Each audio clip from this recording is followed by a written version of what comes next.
मित्रहो,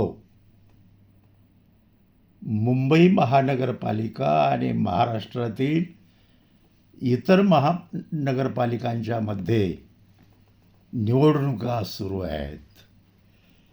या निवडणुकीमध्ये निरनिराळे पक्ष आपली आपली बाजू मांडत असताना भ्रष्टाचाराचा मुद्दा गौण होत आहे.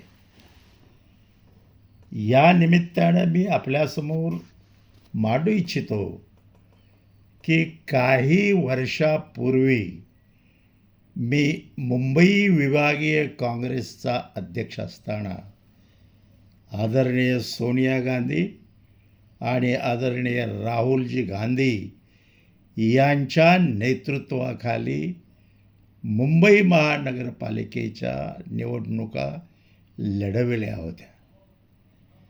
दुर्दैवाने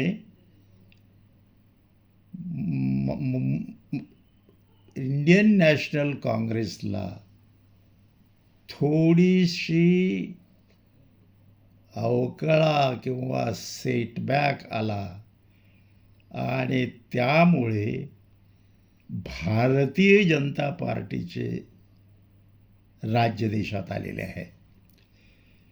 अशा परिस्थितीमध्ये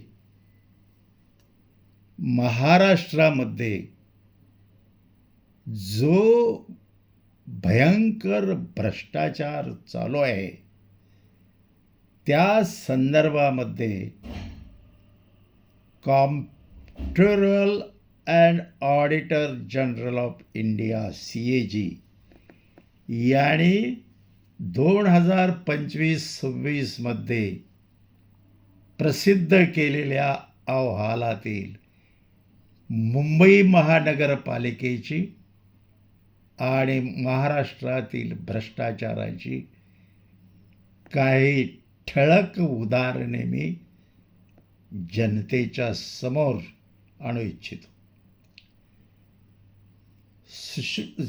एकनाथ शिंदे यांची सत्ता आली, ते मुख्यमंत्री झाले आणि देवेंद्र फडणवीस उपमुख्यमंत्री झाले.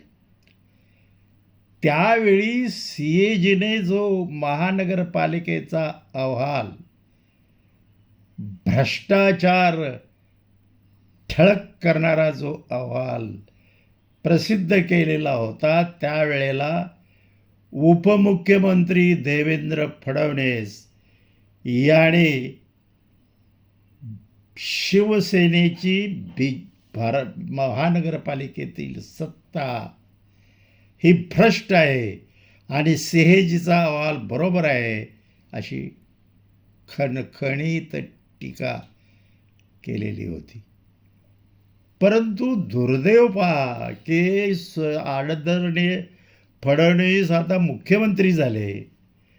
ते मुख्यमंत्री झाल्यानंतर त्यांनी ज्या अहवालावरती भ्रष्टाचाराच्या बाबी बरोबर आहेत किंवा त्यानंतर 2025-26 मध्ये आलेल्या CAGच्या रिपोर्टमधल्या भ्रष्टाचाराच्या बाबी याच्यावरती त्यांनी भाष्य करायचं सोडून दिलं. याचा अर्थ महानगरपालिकेतील भ्रष्टाचार फडणवीस पाठीशी घालत आहेत काय? जनतेनं या प्रश्नावरती विचार करावा अशी मी विनंती करतो. मुंबई महानगरपालिकेतील भयंकर भ्रष्टाचाराचा CAGचा 2025-26चा जो अहवाल आहे त्यातील काही ग्लेअरिंग भ्रष्टाचार मी आपल्यासमोर मांडत आहे. सुमारे 214 कोटी रुपयाची टेंडर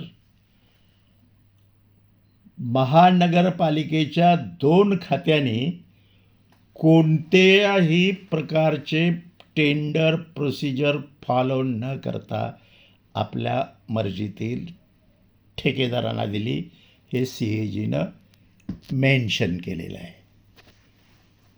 सुमारे 755 कोटी रुपयाचे ठेके आपल्या मर्जीतील कॉन्ट्रॅक्टरना कोणत्याही प्रकारची ॲग्रीमेंट किंवा करारनामा न करता महापालिकेनं सर्व नियम धाब्यावर बसवून दिलेले आहेत.